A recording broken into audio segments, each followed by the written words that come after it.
धूम्रलोचन, यदि तू जीवित रहना चाहता है तो अपने स्वामियों शुंभ, निशुंभ को युद्ध के लिए भेज।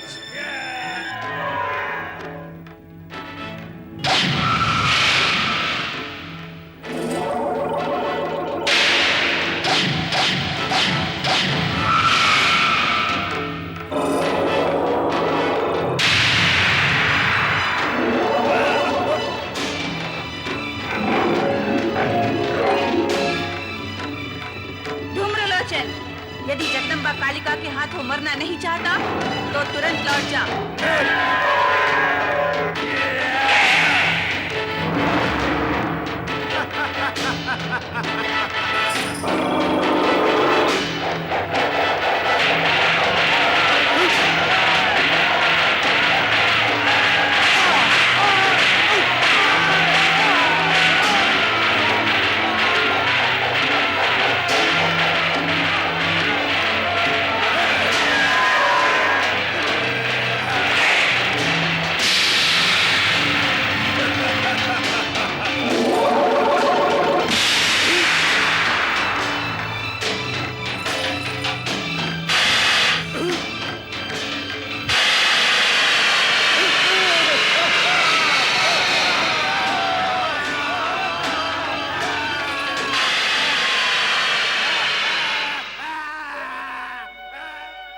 पुत्री कौशिकी, अब अपने महालय में जाकर विश्राम करो। धूम्रलोचन के अंत के साथ असुरों की ओर से नया युद्ध प्रारंभ होगा। आवश्यकता पड़ने पर मैं तुरंत तुम्हारी रक्षा के लिए आ पहुंचूंगी।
क्या बात है नंदी? माता पार्वती के अचानक अदृश्य होने से हम सभी लोग चिंतित हैं भोलेनाथ। कृपा करके हमें बताएं कि माता पार्वती कहाँ है। ओम नमः शिवाय।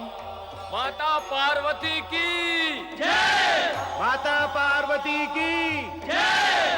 देवी, तुमने कालिका का रूप धारण करके कौशिकी की सहायता की है। यह देखकर हम प्रसन्न हुए। आपकी प्रसन्नता मेरे लिए वरदान के समान है स्वामी। अब मैं इस कर्तव्य का निसंकोच होकर पालन करूंगी। कालिका? ये कालिका का कौन सा रूप है माता? ये रहस्य हमें बताएं माता। हाँ माता, हम कुछ समझ नहीं रहे हैं।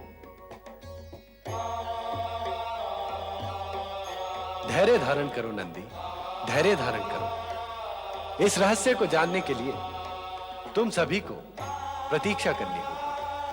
समय आने पर संपूर्ण रहस्य तुम्हें ज्ञात हो जाएगा।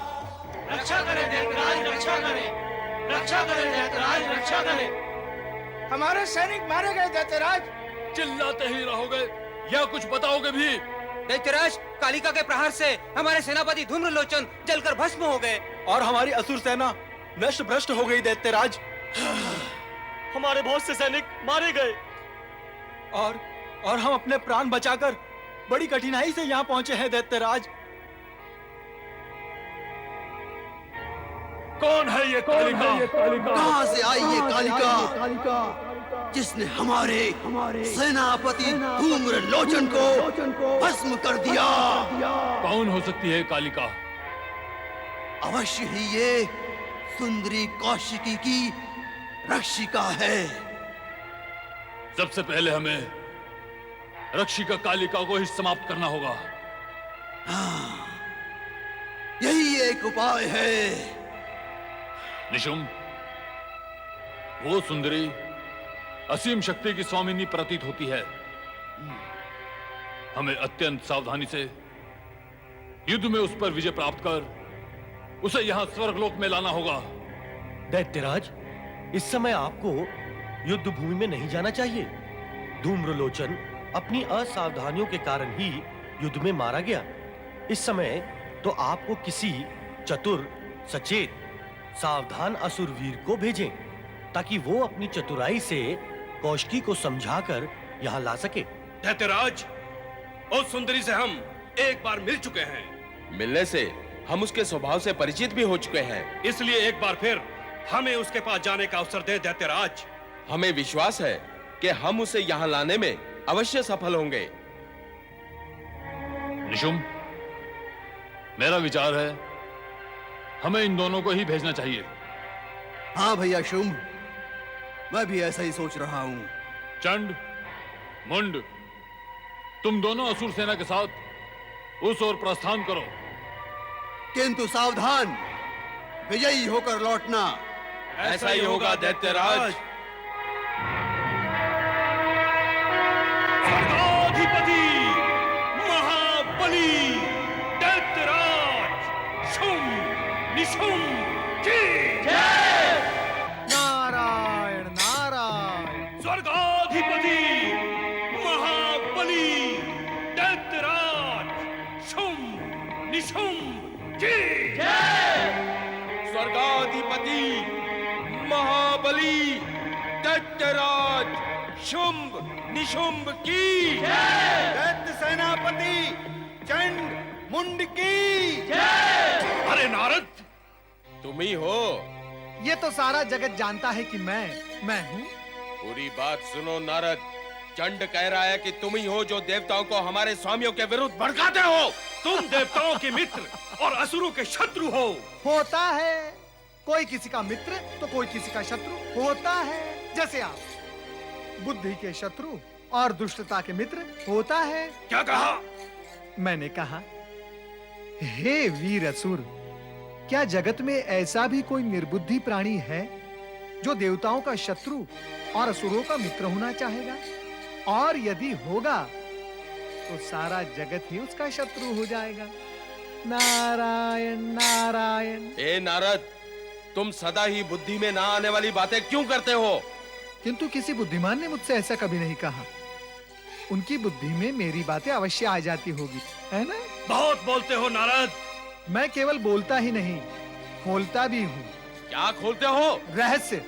और इस समय यह रहस्य खोल रहा हूँ कि तुम दोनों का सर्वनाश समीप है। नारद, चित्कार से सत्य को नहीं दबाया जा सकता चंड। मैं तुम दोनों का सर्वनाश अपनी दिव्य दृष्टि से देख रहा हूँ। यदि माता कालिका के हाथों अपनी मृत्यु को प्राप्त नहीं होना चाहते तो जाओ, तुरंत जाकर पाताल लोक में छिप जाओ। क्या कहा? नारायण नारायण। अरे दुष्टों, निर्बुद्धियों, तुम्हारे हित की बात करता हूँ तो भी तुम्हें क्रोध आता है। नारायण नारायण।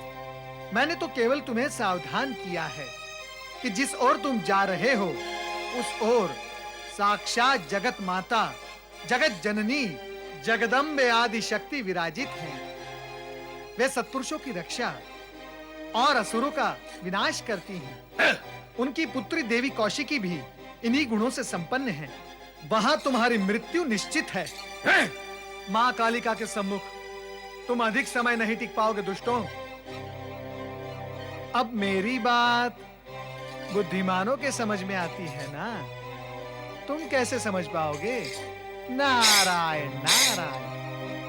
और विधि के विधान के आगे तुम क्या करोगे और मैं भी क्या करूं? अब आगे बढ़ो और परिणाम भुगतो। नारायण नारायण।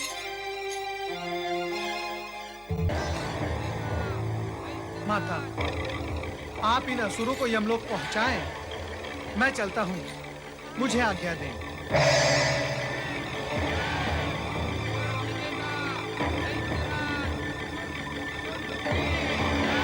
आइम ह्रीम क्लीम।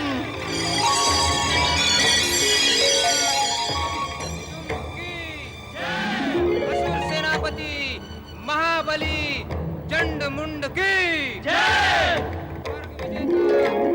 सावधान दुष्ट चंड मुंड, तुम्हारा प्रवेश कौशिकी महालय में अब कदापि नहीं होगा। तुम दोनों यदि अपनी रक्षा चाहते हो तो पाताल लोक लौट जाओ, अन्यथा मुझसे युद्ध करो। नहीं, हम बलपूर्वक सुंदरी कौशिकी को स्वर्गलोक ले जाकर ही रहेंगे।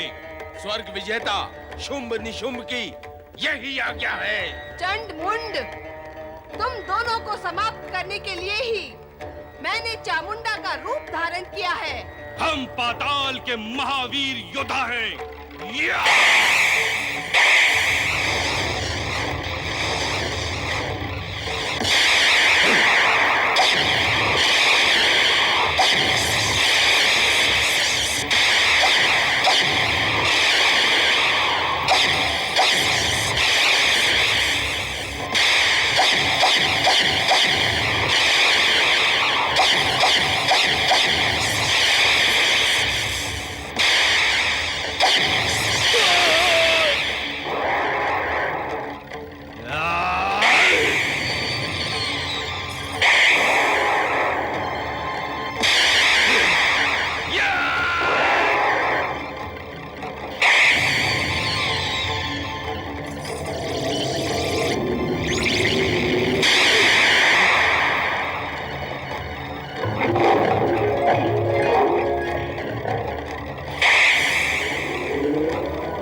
कौशिकी, मैंने इन दोनों दुष्ट असुरों को संग्राम रूपी यज्ञ में बलि देने के लिए बांध दिया है।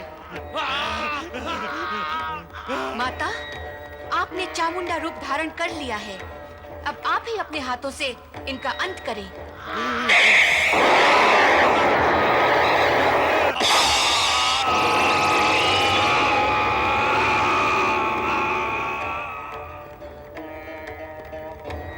महादेवी महाशक्ति माता चामुंडा की जय। महादेवी महाशक्ति माता चामुंडा की जय।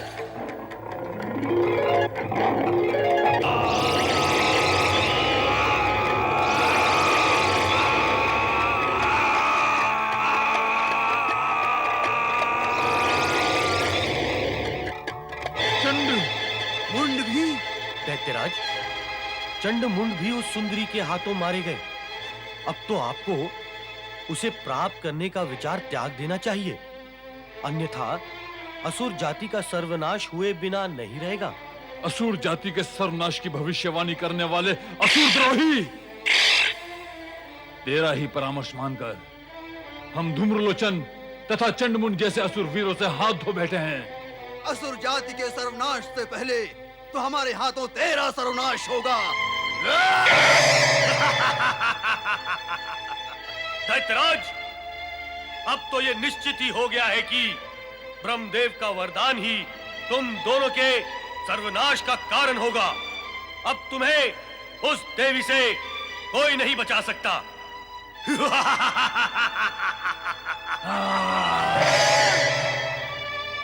दैत्यराज, दैत्यराज, दैत्यराज! अनर्थ हो गया महाबली दैत्यराज। जो नहीं होना था वही हो गया दैत्यराज। जिस विषय के लिए सोचा भी नहीं था दैत्यराज, वही हो गया, वही हो गया। बंद करो ये प्रलाप और जो हुआ है वो कहो। चंडमुंड दोनों मारे गए दैत्यराज। चामुंडा के हाथों मारे गए। पहले कालिका और अब चामुंडा। कौन है वो कालिका? और ये चामुंडा। रहस्य और भी गहरा होता जा रहा है।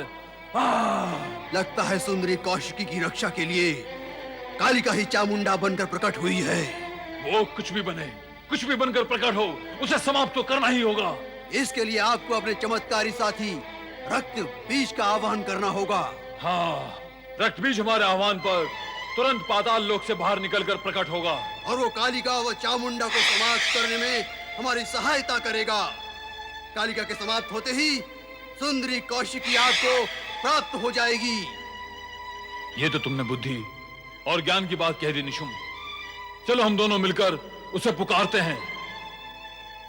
असुर शिरोमणि, चमत्कारी रक्त बीज, हम तुम्हारा आह्वान करते हैं रक्त बीज। रक्त बीज।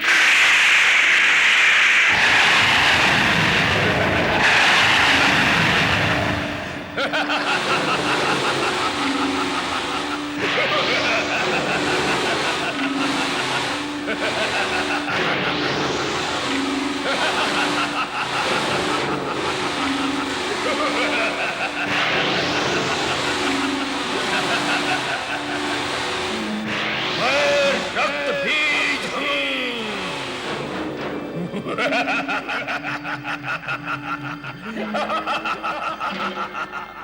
स्वर्गाधिपति असुर सम्राट दैत्यराज शुंभ निशुंभ की रक्त बीज, तुम्हारे आगमन से हम प्रसन्न हुए। दैत्यराज, मेरा आवाहन क्यों किया? रक्त बीज, सुंदरी कौशिकी को हमने स्वर्ग की साम्राज्य बनाने का प्रण किया है और उस प्रण की पूर्णता में कालिका, चामुंडा बाधा बनी हुई हैं। रक्त बीज, तुम तुरंत जाकर चामुंडा और कालिका को समाप्त करके सुंदरी कौशिकी को यहां ले आओ। इसके लिए हम सदा तुम्हारे आभारी रहेंगे। असुर सम्राट शुंभ निशुंभ, आपकी आज्ञा मानकर आपका प्रण पूरा करना मेरा परम कर्तव्य है। मैं अपना कर्तव्य अवश्य पूरा करूंगा।